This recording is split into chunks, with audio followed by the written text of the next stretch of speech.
سمجھ لائے، ذمہ داری سے کہتا ہوں پکڑو ان کو مذہبی اعتبار سے بھی تحقیق کے سامنے دعوت خطاب دینے جاؤں گا ایک ایسی شخصیت کو جن کے سینے میں جماعت کے نشیب و فراز کے سارے راز چھپے ہوئے ہیں، اور جنہوں نے ہر آن، ہر لہجہ، ہر گھڑی مشن جھنگوی شہید رحمت اللہ علیہ ڈنکے کی چوٹ پہ سنایا ہے، دشمن صحابہ کو للکارا ہے، مجھے اور آپ کو یہ پیغام دیا ہے، آخری شب ہے سر نہ جھکانا لوگوں، آخری شب ہے سر نہ جھکانا لوگوں، حسن ادراک کی شمع نہ بجھانا لوگوں، کہتے جو صحابہ کی محبت میں دہراؤ ان کا فسانہ لوگوں، تشریف لیتے ہیں حق سچ کی نشانی ثانی اعظم طارق علامہ مسعود الرحمان عثمانی صاحب، میں ان سے گزارش کروں گا تشریف لائے اور آپ سے مخاطب ہو، نعرہ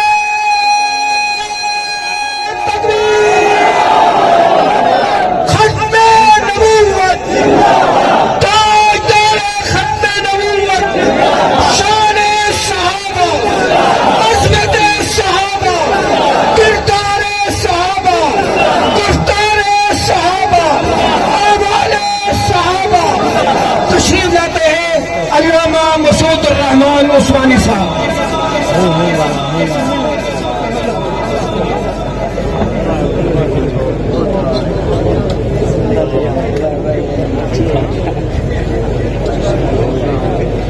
السلام علیکم ورحمۃ اللہ وبرکاتہ۔ نحمده ونصلي على رسوله الكريم، اما بعد فاعوذ باللہ من الشیطان الرجیم، بسم اللہ الرحمن الرحیم۔ ولا تقولوا لمن يقتل في سبيل الله اموات بل احياء ولكن لا تشعرون۔ قال النبي صلى الله عليه وسلم الله الله في أصحابي لا تتخذوهم من بعدي غرضا، فمن أحبهم فبحبي أحبهم ومن أبغضهم فببغضي أبغضهم، أو كما قال عليه الصلاة والسلام۔ صدق الله العظيم وصدق رسوله النبي الكريم۔ تمام حضرات درود شریف، اس کے بعد سورۃ فاتحہ، اس کے بعد 3 بار سورۃ اخلاص پڑھیں، پھر اگلی بات کریں گے۔ اللہم صلی علی محمد النبی الامی وعلی آلہ وصحبہ وسلم۔ الحمدللہ رب العالمین الرحمن الرحیم مالک یوم الدین، ایاک نعبد وایاک نستعین، اهدنا الصراط المستقیم صراط الذین انعمت علیہم غیر المغضوب علیہم ولا الضالین۔ بسم اللہ الرحمن الرحیم۔ قل هو الله احد الله الصمد لم يلد ولم يولد ولم يكن له كفوا احد۔ بسم الله الرحمن الرحيم۔ قل هو الله احد الله الصمد لم يلد ولم يولد ولم يكن له كفوا احد۔ بسم الله الرحمن الرحيم۔ قل هو الله احد الله الصمد لم يلد ولم يولد ولم يكن له كفوا احد۔ یا اللہ جو کلام اللہ کی تلاوت کی گئی ہے اسے بارگاہ عالیہ میں قبول فرما، اس کا ثواب نبی کریم صلی اللہ علیہ وسلم، انبیاء علیہ السلام، ازواج مطہرات، بنات رسول، بنین رسول صلی اللہ علیہ وسلم، صحابہ کرام، صحابیات اور تمام شہداء اسلام بشمول آج جن شہداء کو خراج تحسین پیش کرنے اور ان کو اصال ثواب کے لیے اس سارے پروگرام کا اہتمام کیا گیا، اللہ ان کی روح کو اس کا ثواب پہنچا کے دے، آمین۔ اور ان کے درجات کو بلند فرما، جنت میں اعلیٰ مقام نصیب فرما، اپنے فضل سے اپنے جوار رحمت میں جگہ عطا فرما۔ جو اس مشن پر اس نسبت سے چلتے ہوئے، خدمت کرتے ہوئے، ساتھ دیتے ہوئے تبھی موت بھی فوت ہو گئے ہیں، اللہ ان سب کی روحوں کو بھی اس کا ثواب پہنچا، سب کو جنت میں اعلیٰ مقام نصیب فرما، قبر آخرت کو سلامتی عافیت والا بنا۔ سب سے پہلے میں حضرت مولانا عبدالخالق رحمانی صاحب دامت برکاتہ العالیہ، جو اس وقت جماعت کی گویا کہ ریڑھ کی ہڈی بھی ہیں، سیکرٹری جنرل ہیں، اور بہت ساری ذمہ داریوں کا بوجھ ان کے کندھوں پر موجود ہے۔ ان تمام ذمہ داریوں، مصروفیات کے باوجود اپنی روایت کو قائم رکھتے ہوئے اس عظیم الشان اصال ثواب کے پروگرام کا، تجدید عزم کے پروگرام کا اہتمام انتظام کیا، جو ہر سال محنت کے ساتھ کرتے ہیں۔ دعا ہے اللہ پاک ان کی اور ان کے احباب کی اس محنت کو قبول فرمائے۔ اس پروگرام کو رب تعالی ہم سب کے لیے ذریعہ ہدایت اور ذریعہ نجات بنائے۔ اس کے ساتھ ساتھ آپ حضرات بھی مبارکباد کے مستحق ہیں، جو گرمی کی شدت میں دن بھر کی مصروفیات کے باوجود رات کے آخری حصے تک اتنی بڑی تعداد میں حبس کے باوجود، گرمی کے باوجود یہاں تشریف فرما ہے۔ اللہ پاک آپ کو بھی بہت بہت جزائے خیر عطا فرمائے۔ عنوان کی مناسبت سے یقیناً ہر انداز میں علماء کرام عالمانہ، محققانہ، خطیبانہ بیان فرما چکے ہیں، بیانات آپ نے سماعت فرمائے، اور بالخصوص حضرت علامہ علی شیر حیدری شہید رحمۃ اللہ علیہ کی علمی جھلک آپ نے مولانا عبدالجبار حیدری صاحب حفظہ اللہ سے آپ نے سنی۔ میں ایک جملہ کہا کرتا ہوں، ہمارا دور گزر گیا اللہ کی توفیق سے، جو کہنا تھا، جو جذبات تھے، جو انداز تھے، وہ ایک وقت ایک عروج ہوا کرتا ہے۔ جذبوں میں انشاءاللہ بات اب بھی موجود ہے، لیکن وقت کی بات ہوتی ہے۔ اب ہمارے سامنے یہ چیز ہے، ابھی آپ نے سنا مولانا لطف اللہ صاحب سلمہ اللہ، حضرت بہانوی صاحب دامت برکات عالیہ کے صاحبزادے ہیں۔ ایمانداری سے بتانا، جھلک تو محسوس ہوئی کہ یوں لگتا ہے جیسے حضرت بہانوی خود بات کر رہے ہیں۔ صحیح بتانا، میرے سامنے دو نمبری والی بات نہیں ہوتی، ٹھیک کہہ رہا ہوں۔ جب مولانا نعمان ضیاء سلمہ اللہ آپ سے مخاطب ہوتے ہیں، تو جنہوں نے حضرت فاروقی شہید رحمۃ اللہ علیہ کو سنا ہے، کچھ آپ کی یادیں تازہ ہوتی ہیں یا نہیں ہوتی؟ بلند آواز سے۔ ابھی اگر کچھ دیر تک مولانا اعظم طارق شہید رحمۃ اللہ علیہ کے صاحبزادے مولانا معاویہ اعظم سب تشریف لے آئیں، تو آپ سے جب مخاطب ہوں گے تو مولانا اعظم کی یادیں بھی تازہ ہوں گی یا نہیں ہوں گی؟ مبالغہ رائی تو نہیں کر رہا ہوں۔ جب مولانا ثناء اللہ حیدری صاحب گفتگو کرتے ہیں اور ابھی علامہ عبدالجبار حیدری صاحب کی گفتگو سنی، تو ایمانداری سے بتانا ہے حیدری صاحب کی علمی یادیں تازہ ہوئی یا نہیں ہوئی؟ کیا میرا اور آپ کا دل نہیں کرتا کہ ہمیں جنگوی کی یاد بھی کوئی تازہ کروائے؟ کیا ہمارا دل نہیں کرتا کہ ہمیں جنگوی کی للکار بھی کوئی سنائے؟ کوئی ہمارا دل نہیں کرتا ہمیں جنگوی کا انداز بھی کوئی بنا کر کے دکھائے؟ میں اگر بات کروں گا تو میں نے الحمدللہ اس پر اللہ کی توفیق سے 35 سال گزار دیے ہیں، لیکن اصل جھلک تو اصل سے ہی چلتی ہوئے کرتی ہے نا، وہاں سے ہی سلسلہ چلا کرتا ہے۔ تو دعا کریں اللہ پاک انہیں بھی توفیق دیں کہ وہ حضرت جنگوی کی جھلک بھی ہمارے سامنے پیش کریں۔ ٹھیک ہے، جن کھیل کود میں ہم لگ گئے ہیں یا چند دوستوں نے لگا دیا ہے، اس سے اللہ پاک ہمیں محفوظ فرما کر، یہ بات کل مجھے گالیاں پڑیں گی مجھے پتہ ہے، لیکن میں یہ بات خلوص نیت سے دعوت فکر کے لیے کہا کرتا ہوں۔ پہلے بھی ایک جگہ میں نے کہی کہ دعوت فکر کے لیے کہا کرتا ہوں، یہ چھوڑیں ادھر ادھر کے کھیل تماشے۔ شہداء نے کتنا بڑا خدمات سر انجام دے کر کتنی بڑی قربانی دی، کتنی بڑے زیادہ مارے کھائیں، ظلم و ستم کو برداشت کیا، اور ہم ایک شہید کے بیٹے ہو کر آج یہ کہیں کہ نواز شریف صاحب آپ میرے قائد، میری جان کیا میری روح بھی آپ کے لیے حاضر ہے۔ اس سے بڑی کوئی شہداء سے بے وفائی یا اس سے بڑی شہداء کے ساتھ کوئی زیادتی ہو سکتی ہے؟ ہم میں سے کوئی سستی ہو جائے تو آپ بڑی جلدی تبرے کر دیتے ہیں، جی شہداء کے خیال نہیں رکھتے، قیادت ان کا فکر نہیں کرتی، ان کا خیال نہیں کرتی۔ لیکن جب اپنے گھر سے، گھر کے چراغ ہی سے گھر کو آگ لگ جائے تو کچھ شکوہ وہاں بھی تو بنتا ہے نا، کہ آپ بھی اپنے رخ کو درست کریں۔ والد گرامی کتنا بڑا مقام پا کر، کتنی دنیا کو بیدار کر کے جام شہادت نوش کر تو ہم اس چیز کو اس رخ پر لے کر کے چلیں. یہ جو جملہ کہا جاتا ہے نا شہداء کے وارث، جس طرح انبیاء کے وارث جو ہے وہ درم دنانیر مال و اسباب میں نہیں ہوا کرتے، علوم نبوت کی وراثت ہوتی ہے جو علماء کے پاس ہے. اسی انداز میں شہداء کا وارث بھی وہی کہلاتا ہے جس کے پاس شہداء کا مشن ہو، جس میں کے پاس شہداء کا کردار ہو، جس کے پاس شہداء کا چال چلن ہو، جس کے پاس شہداء کے جذبے ہوں، جس کے پاس شہداء کی سوچ ہو، جس کے پاس شہداء کی فکر ہو، جس کے پاس جس کے اٹھنے بیٹھنے سوچ و فکر میں شہداء کی تڑپ موجود ہو کہ وہ جس مشن کاج کے لیے شب و روز محنت کر رہے تھے، آج ان شہداء کے حقیقی وارث چاہے ان کے صاحبزادوں کی صورت میں ہو یا جماعت کی قیادت کی صورت میں ہو، جماعت کے ذمہ داروں کی صورت میں ہو، حقیقی وارث وہی کہلائیں گے جو شہداء کے مشن کاج کو لے کر، ان کے عملی کردار کو لے کر، ان کے جوش و جذبہ کو لے کر، ان کی جرأت و استقامت کو لے کر، جان ہتھیلی پر رکھ کر جس طرح چھوٹی سی قدامت جسامت میں مولانا حق نواز شہید رحمت اللہ علیہ نے دنیا کفر کو للکارا تھا،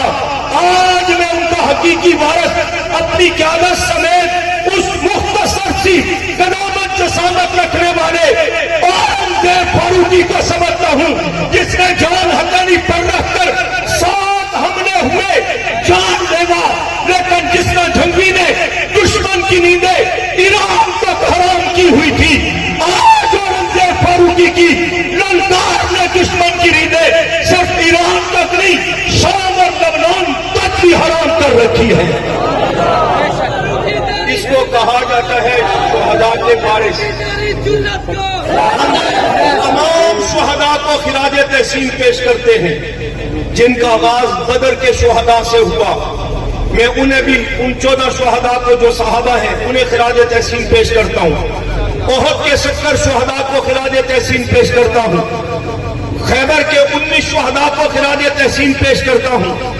نبی کریم صلی اللہ علیہ وسلم کے دور میں 256 صحابہ نے جام شہادت نوش کیا، ان تمام شہداء کو خراج تحسین پیش کرتا ہوں.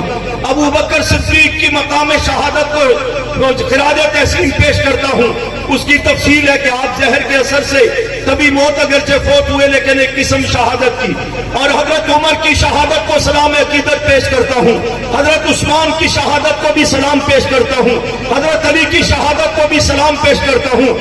حسن حسین کی شہادتوں کو بھی سلام پیش کرتا ہوں. حضرت حسن بھی دشمن کے نیزے لگنے سے زخمی ہوئے تھے، اسی بیماری میں پھر وہ دنیا سے رخصت ہوئے، اس اعتبار سے ان کی شہادت کو بھی سلام پیش کرتا ہوں. حضرت حسین کی شہادت کو بھی سلام پیش کرتا ہوں. اور دیگر تمام صحابہ کی شہادتوں کو جو بیر معونہ میں شہید ہوئے انہیں سلام پیش کرتا ہوں. مقام رجی پر جنہیں شہید کیا گیا انہیں سلام پیش کرتا ہوں. حنین کے میدان میں جو شہید ہوئے انہیں سلام پیش کرتا ہوں. اور نبی کریم صلی اللہ علیہ وسلم کے دنیا سے رحلت کے بعد خلافت راشدہ کے 50 سالہ دور میں 27,000 صحابہ نے جام شہادت نوش کیا، انہیں سلام عقیدت پیش کرتا ہوں. جنہوں نے دنیا بھر میں اسلام کے لیے، پیغمبر کی ناموس کے تحفظ کے لیے، صحابہ نے بیعت کی ناموس کے تحفظ کے لیے، قرآن کے تحفظ کے لیے، دین اسلام کے تحفظ کے لیے، اپنے اسلامی ممالک کے تحفظ کے لیے جہاں جہاں بھی جانوں کے نذرانے پیش کیے. افغانستان کے شہداء ہو انہیں سلام عقیدت پیش کرتا ہوں.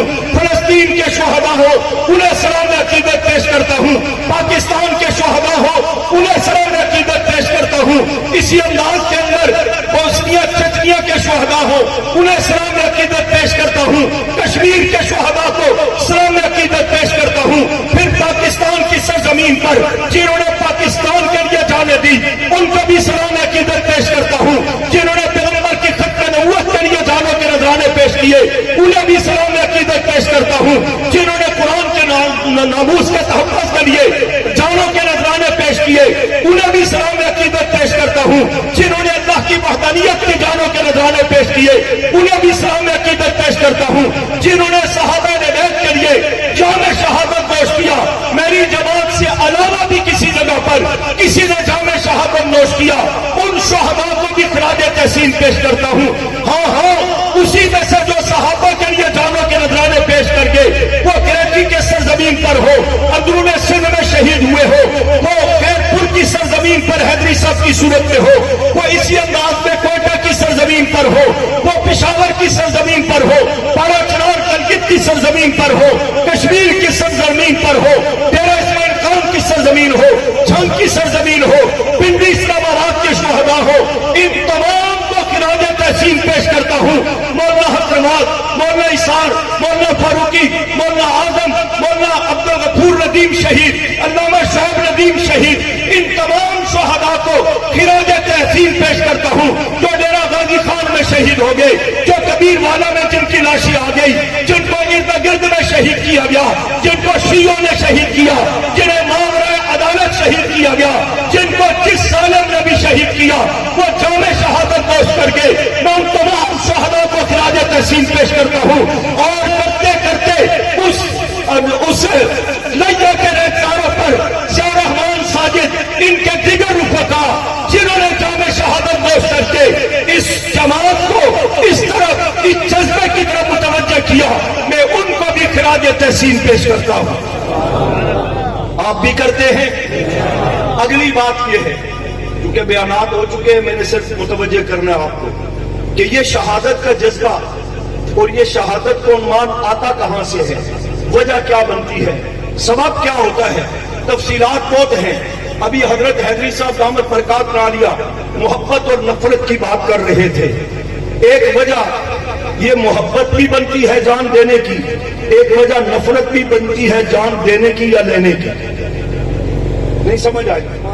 محبت اور عقیدت، جنہوں نے جان دی اللہ کی وحدانیت کے لیے، محبت عقیدت ہے اور عقیدہ ہے، اس بنیاد پر اللہ کی وحدانیت کے لیے جان دے گے۔ رسول اللہ صلی اللہ علیہ وسلم سے محبت عقیدت تھی، جان دے دی۔ صحابہ بیت سے محبت عقیدت تھی، جان دے دی۔ اور اسی انداز میں اس کا دوسرا رخ یہ ہے، کوئی اخلاق سے متاثر ہوتا ہے، کوئی کردار سے متاثر ہوتا ہے تو دیوانہ بن جایا کرتا ہے، کوئی حسن و جمال سے متاثر ہوتا ہے تو دیوانہ بن جاتا ہے، اور دیوانگی یہاں تک جاتی ہے کہ جان تک دینے کے لیے پیش ہو جاتے ہیں۔ آج کے پرفتن دور میں نوجوان طبقہ یہ جس عارضی حسن و جمال کو دیکھ کر کے جانوں کے نذرانے پیش کرنے کے لیے تیار ہو جاتے ہیں، کوئی کسی کی گوری رنگت پر، کوئی کسی کی چٹی چمڑی پر، کوئی جناب کسی قیادت کے غلط انداز ہی صحیح، لیکن اس کے برقوں کو دیکھ کر کوئی سیاست میں، کوئی تجارت میں، کوئی رشتے میں، کوئی کس کھاتے میں جانوں کے نذرانے پیش کرتے ہیں۔ لیکن آئیے یہاں مجھے یہ سبق بھی ملتا ہے کہ سید عائشہ صدیقہ رضی اللہ تعالیٰ عنہا فرماتی ہے کہ جنہوں نے حضرت یوسف علیہ السلام کے حسن کو دیکھا، انہوں نے انگلیاں کٹوا ڈالی، ایمان نہ لائی، قطعن ایدیہن قلن حاش للہ ما ھذا بشرا کہہ گئی، حواس پاختہ اتنی ہو گئی، بشریت سے انکار کر دیا، انگلیاں کٹ گئی حسن یوسف کو دیکھ کر۔ لیکن فرماتی ہے جس نے میرے سرتاج محمد رسول اللہ صلی اللہ علیہ وسلم کے وہ سہاگ والے چہرے کو دیکھا، وہ لیل والی زلفوں کو دیکھا، ماذا غل بصر والی آنکھوں کو دیکھا، اور وجہ کا السما والے حسن و جمال کو دیکھا، میرے محبوب کے صراط اقدس کو دیکھا، وہ پہلے ایمان لائے پھر گردنیں کٹوانا آسان ہو گئی، پہلے ایمان لائے پھر گردنیں کٹوانا آسان ہو گئی۔ جن صحابہ نے جامع شہادت نوش کیا، اللہ کی محبت میں، رسول اللہ کی محبت میں، قرآن کی محبت میں، دین اسلام کی محبت میں، پیغمبر کے حسن و جمال سے بھی متاثر تھے، پیغمبر کے حسن اخلاق سے بھی متاثر تھے، پیغمبر کی سیرت سے بھی متاثر تھے، پیغمبر کی صورت سے بھی متاثر تھے، اتنے متاثر تھے کہ جب جان دینے کی باری آتی تھی آقا پوچھتے بھی تھے کوئی اور تمنا ہے تو بتاؤ، کسی نے یہ نہیں کہا دعا کیجئے نا میں آخری سانس لے رہا ہوں، آپ کی دعا قبول ہوتی ہے، اللہ مجھے جان دے دے، مجھے زندگی دے دے، مجھے زخموں میں زہر دے دے، میں مزید زندہ رہنا چاہتا ہوں، نہیں، میرے آقا پوچھتے ہیں بتاؤ کوئی اور آرزو ہے تو بتاؤ، وہ کہتے ہیں گھسٹ کر کے زخمی صحابی اپنے وجود کو آگے کرتا ہے، پیغمبر کے قدموں پر اپنا چہرہ مبارک رکھ کر، اپنے رخسار مبارک رکھ کر کہتا ہے سر ہو قدموں پہ تیرے اور قضا آ جائے، اس موت سے بہتر کوئی موت نہیں، اس آرزو سے بڑھ کر کوئی اور آرزو نہیں ہے۔ اور اس انداز میں حسن و جمال سے متاثر ہوئے ہیں کہ النظر الی وجہ رسول اللہ صلی اللہ علیہ وسلم کا جملہ حضرت صدیق اکبر رضی اللہ عنہ نے فرمایا تھا نا، تو پھر اس پر جان کو بھی جوکھوں میں ڈالا، اور جان کو بھی قربان کر دیا۔ اور اس انداز میں حسن و جمال سے متاثر ہوئے ہیں کہ النظر الی وجہ رسول اللہ صلی اللہ علیہ وسلم کا جملہ حضرت صدیق اکبر رضی اللہ عنہ نے فرمایا تھا نا، تو پھر اس پر جان کو بھی جوکھوں میں ڈالا، تو پاؤں نہیں ہلایا. یہ بدبخت کہتے ہیں جی جنگوں میں صحابہ حضور کو اکیلے چھوڑ کے بھاگ جاتے تھے. کیسے مانے؟ احد میں اور حنین میں واقعہ پیش آیا. وہ امت کے لیے ایک رہنمائی، ایک سبق تھا کہ قیادت اور امیر کی بات جو بھی ہو اس کی تابعداری کرنی ہے. جب فیصلہ ہو جائے تو اپنی منمانی نہیں کرنی. اگر کرو گے تو احد میں دیکھ لو، دشمن نے ایک بار کی حملہ کیا، نقصان بظاہر ہوا، 70 صحابہ کو جام شہادت نوش کرنا پڑا. اور دوسری طرف انداز یہ تھا کہ بڑک مار دی. یہ بڑک اگر ہماری زبانوں پر جو آیا کرتی ہے، اس انداز کے جملے اس دور کے مسلمانوں کی زبانوں پر آئے کہ جناب کل جب ہم چھوڑے تھے بدر میں اور احد میں تو کافروں کی ایسی تیسی کر کے ہم نے دکھائی تھی. آج ہماری لشکر، ہمارا سپاہ اتنی ہے کہ ہم ایسی کی تیسی کر کے دکھائیں گے. اللہ نے ان کو ازمائش میں ڈالا کہ کل بھی تمہیں کامیابی ملی تھی تو میری مدد و نصرت سے ملی تھی، آج بھی کامیابی ملے گی میری مدد و نصرت سے ملے گی. وَلَوْ أَعْجَبَتْكُمْ كَثْرَتُكُمْ وَضَاقَتْ عَلَيْهِمُ الْأَرْضُ بِمَا رَحُبَتْ کہ زمین وسیع ہونے کے باوجود ان پر تنگ کر دی گئی. وہ ایک احساس دلانا مقصود تھا. ورنہ صحابہ کرام رضوان اللہ تعالی مجمعین ہر میدان میں استقامت کا مظاہرہ کر کے جام شہادت کو نوش کرتے ہیں، لیکن نہ جھکتے ہیں نہ بکتے ہیں. کٹ تو جاتے ہیں، میدان کو نہیں چھوڑتے. دشمن کو تم دبا کر بھاگنے پر مجبور تو کرتے ہیں، خود نہیں بھاگتے. بعض صحابہ کے متعلق آتا ہے نا، اپنے پاؤں زمین کھود کے دسا لیا کرتے تھے میدان جہاد میں کہ دشمن کے حملے سے اگر فطرتی طور پہ بھی بھاگنا پڑے تو میں میدان نہ چھوڑوں، میں میدان میں کھڑا رہوں. اس صدیق اکبر رضی اللہ عنہ کی بات کرتے ہو جن کے پاؤں پر سانپ ڈنگ مار رہا تھا، زہر سرایت کر کے آنکھوں تک دماغ تک پہنچا، آنکھوں سے آنسو نکلے، نبوت کے وضحا والے چہرے پر گرے تو آپ صلی اللہ علیہ وسلم کی آنکھ کھلی. صدیق رو رہے ہو، جی آقا کیا ہوا؟ پاؤں پر سامنے ڈنگ مارا ہے، کیا ہوا؟ آپ اٹھ کے بیٹھ کے مجھے بتایا کیوں نہیں، جگایا کیوں نہیں؟ فرمایا آپ کے آرام میں خلل نہ پڑے.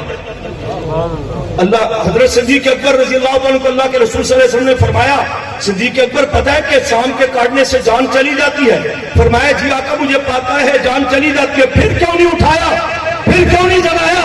فرمایا جان جاتی ہے چلی جائے، یہ لمحے ٹھہر جائیں، یہ گھڑیاں رک جائیں. تو کہتا ہے بھاگ جاتے تھے میدان جہاد میں تو دشمن حملہ کرے گا یا نہیں کرے گا کسی کو پتہ نہیں ہوتا. یہاں تو کالا حملہ کر رہا تھا، سانپ ڈنگ مار رہا تھا، تم بھاگنے کی بات کرتے ہو. صدیق اکبر رضی اللہ عنہ نے وجود کو حرکت تک کر دی، آقا کے آرام میں خلل نہ پڑے. جب آقا اٹھ گئے تو پھر بھی بیٹھے رہے. فرمایا میں نے اس لیے پاؤں نہیں ہٹایا، مجھے پتا ہے سانپ کے کاٹنے سے جان جاتی ہے، لیکن میں نے کہا یہ لمحے ٹھہر جائے. کیوں؟ میں آپ کے جہاں اخلاق و کردار اور سیرت سے متاثر ہوں، میں آپ کے حسن و جمال کا بھی تو دیوانہ ہوں نا. میں نے اس روز کہہ دیا تھا النظر الی وجہ رسول اللہ صلی اللہ علیہ وسلم، مجھے ساری دنیا میں سب سے زیادہ محبوب آپ کا چہرہ ہے. فرمایا مجھے جی بھر کے دیدار کرنے دو، پتہ نہیں دوبارہ موقع ملتا ہے یا نہیں ملتا. حضور نے فرمایا صدیق اکبر روزانہ مجھے دیکھتے ہو، یہ کیا انداز ہے، یہ کون سی بات ہے، جان مشکل میں ڈالی ہوئی ہے اور آپ کہتے ہیں میں آپ کی زیارت کر رہا ہوں. حضور نے حضرت صدیق اکبر نے فرمایا جی آقا روزانہ زیارت کرتا ہوں، لیکن روزانہ زیارت کرنے میں اور آج کی زیارت کرنے میں زمین اسمان کا فرق ہے. کیا مطلب؟ آپ طے کر لیں، حضرت رحمانی صاحب دامت برکات عالیہ بیٹھے، آپ نے ان کو دیکھنا ہے اور کسی کو نہیں دیکھنا. اس کے باوجود آپ کی نظر کے دائرہ کار میں یہ باقی علماء بھی نظر آ رہے ہیں یا نہیں آ رہے؟ آ رہے ہیں نا. یہ پیچھے بینر بھی جو حضرات کے پیچھے چھپا ہوا ہے یہ بھی نظر آ رہا ہے، بولتے نہیں ہیں یار. یہ کیمرے والوں کو نظر آ رہا ہوگا زیادہ، یہ جنہوں نے موبائل اٹھائے وہ ان کو تو نظر آ رہا ہوگا. آ رہا ہے، آپ کو بھی نظر آ رہا ہے. آپ کو آئے نہ آئے ان کو نظر آنا چاہیے کیونکہ بڑا اہم فریضہ ہے. اس کے بغیر نہ آپ کا جلسہ قبول ہوگا، نہ نماز قبول ہوگی، نہ عمرہ قبول ہوگا، نہ حج قبول ہوگا. حج پر جاؤ تو وہاں بھی میاں بیوی اپنے سیلفی بنا رہے، پیچھے بیت اللہ ہے تاکہ اللہ کو ریکارڈ میں لا کر کے دکھائیں بھی ہم نے عمرہ کیا تھا. شاید معاذ اللہ ادھر اطلاع نہ ہوئی ہو. ایک بیوی کھڑی ہوتی ہے، پہلے تصویر بناتی ہے، پھر بیوہ کھڑا ہوتا ہے، وہ اس کو کہتا ہے میری تصویر بناؤ، پھر ایک دوسرے کی تصویریں بناتے ہیں. پھر عوام کو میں کیا کہوں، علماء بھی یہ کام کرتے ہیں. جو جتنا بڑا شیخ الحدیث ہے اس کے ہاتھ میں اتنا بڑا موبائل اٹھایا ہوا ہوگا. ہوتا ہے ایسا ہی نہیں ہوتا. اور جب میں کہتا ہوں یار یہ نہ کرو یہ گناہ ہوتا ہے، حرام ہوتا ہے. مجھے حرم کے باہر ایک مفتی صاحب مل گئے، انہوں نے کہا جی مفتی صاحب نے فتویٰ دیا ہے، آپ بڑے ہیں یا مفتی صاحب بڑے ہیں؟ میں نے کہا مفتی صاحب بڑے ہیں یا روزہ مبارک میں آرام کرنے والے امام الانبیاء صلی اللہ علیہ وسلم کی ذات گرامی بڑے ہیں؟ حضور علیہ السلام کا حکم ہے، فتویٰ نہیں. ان اشد الناس عند اللہ عذابا یوم القیامہ المصورون، قیامت کے دن سب سے زیادہ سخت عذاب جو ہے وہ تصویر بنانے والے کو ہوگا. اس حدیث میں نہ تشریح ہے کہ موبائل کی تصویر وہ مستثنا ہے، ہاتھ کی تصویر جو کچھ بھی نہیں ہے، مطلقاً ایک حکم ہے. اور اس کے بعد جبرائیل علیہ السلام آئے بھی نہیں دوبارہ کوئی حکم بتانے یا اس کا رد کرنے کے لیے، لہذا جو حکم تھا وہی ہے. پھر بھی کوئی کہتا ہے جی مفتی صاحب نے حکم دیا تھا، فتویٰ دیا تھا، جن کا نام لے تو ان مفتی صاحب سے میں نے پوچھا، وہ کہتے ہیں میری تصویر کبھی آپ نے دیکھی ہے؟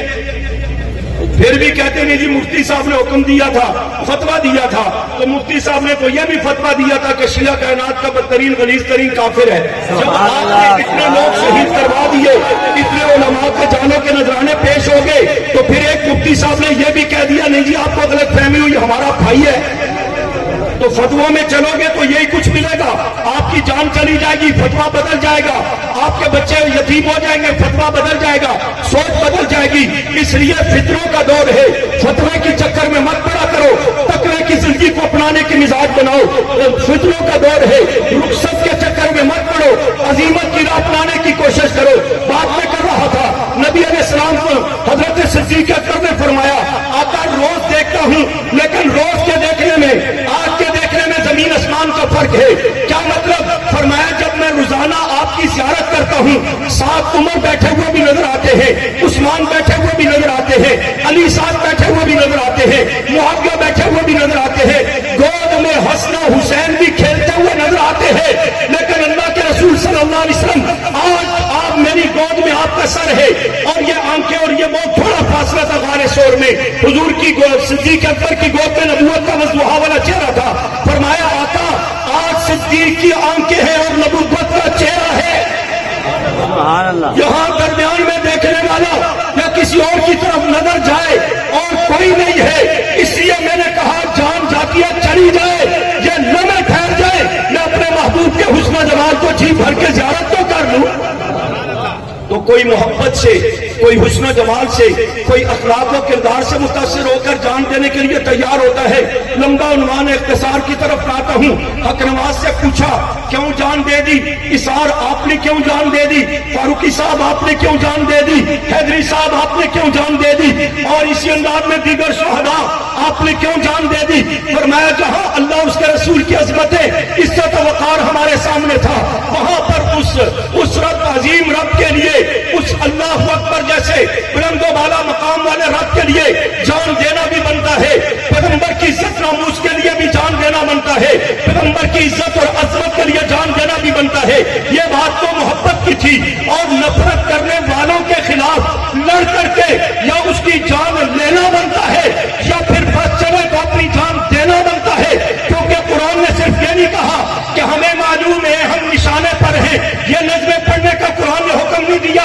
قرآن کہتا ہے فَيَقْتُلُونَ وَيُقْتَلُونَ مَلْعُونِينَ أَيْنَمَا ثُقِفُوا أُخِذُوا وَقُتِّلُوا تَقْتِيلًا أَخْرِجُوا الْيَهُودَ وَالنَّصَارَىٰ مِنْ جَزِيرَةِ الْعَرَبِ. یہ قرآنی احکامات ہے کہ نفرت کرنے والوں کا نوٹس لیتے ہوئے جان دینی پڑے تب بھی دے دے، جان لینی پڑے تو لے کر کے بھی دکھا، تاکہ دنیا کو محبت اور نفرت کے زاویہ پتہ لگے، فرق پتہ لگے، اصول پتہ لگے، قانون پتہ لگے کہ اللہ اس کے رسول صحابہ بیت کی محبت میں جان دی بھی جاتی ہے، ان سے نفرت کرنے والوں کی جان دی بھی جاتی ہے. اور جب قانون نہیں بنے گا نا، 36 سال ہو گئے جانے دے دے کر مطالبہ کرنے کا قانون بناؤ قانون بناؤ قانون بناؤ. اب قومی اسمبلی سے تو پاس ہو گیا بل کہ صحابہ کی گستاخی کرنے والے کو کم سے کم 10 سال اور زیادہ سے زیادہ عمر قید. ہمارا مطالبہ تو سزائے موت کا تھا، لیکن ہم کہتے چلو اتنا بھی ہو جائے، فی الحال آغاز تو ہونا. اتنا ہو گیا. اب حکمرانوں تم نے اس کو سینٹ میں کس بدماش کے کہنے پر روکا ہوا ہے، کس بدبخت کے کہنے پر روکا ہوا ہے؟ وہ وہی طبقہ ہے نا جو صحابہ کا دشمن ہے، اہل بیت کا دشمن ہے، قرآن کا منکر ہے، اللہ کی وحدانیت کا منکر ہے، رسول اللہ کو کامل نبی ماننے کا منکر ہے، ختم نبوت کا منکر ہے. تمہیں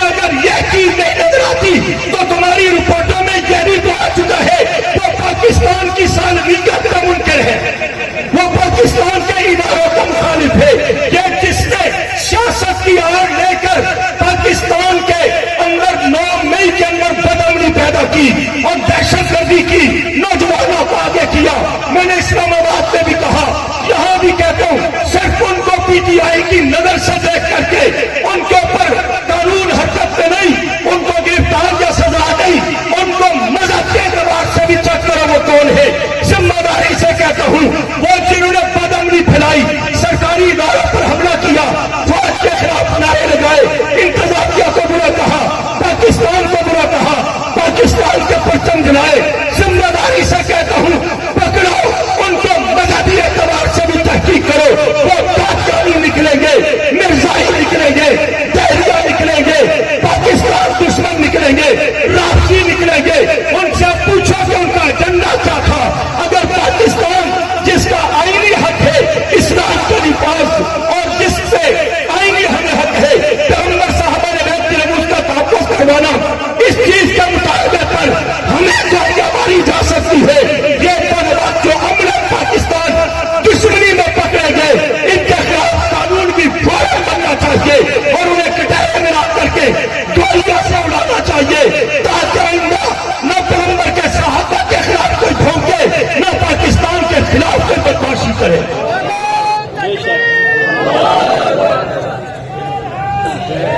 یہ ہونا چاہیے نہیں ہونا چاہیے. یہاں تو مذہبی لوگوں کے لیے فوراً عمل کرانا, اوپر سے آگر ہدایات, یہ کر دو, وہ کر دو, مار دو, ہٹا دو. جن کو تمہیں آقاؤں نے کہا یہ ملک دشمن ہے, تم نے اتنا عرصہ تحقیق کر کے تفتیش کر کے دیکھ لیا. الحمدللہ ہمارے مذہبی لوگوں میں, دینی لوگوں میں, بالخصوص میں اپنی جماعت کی بات کرتا ہوں, ذمہ داری کے ساتھ کوئی ملک دشمن نہیں نکلا. ہمارا دکھ درد ایک ہی تھا, ہے, رہے گا, کہ صحابہ کی عزت کا تحفظ کرواؤ, ناموس صحابہ کا تحفظ کرواؤ.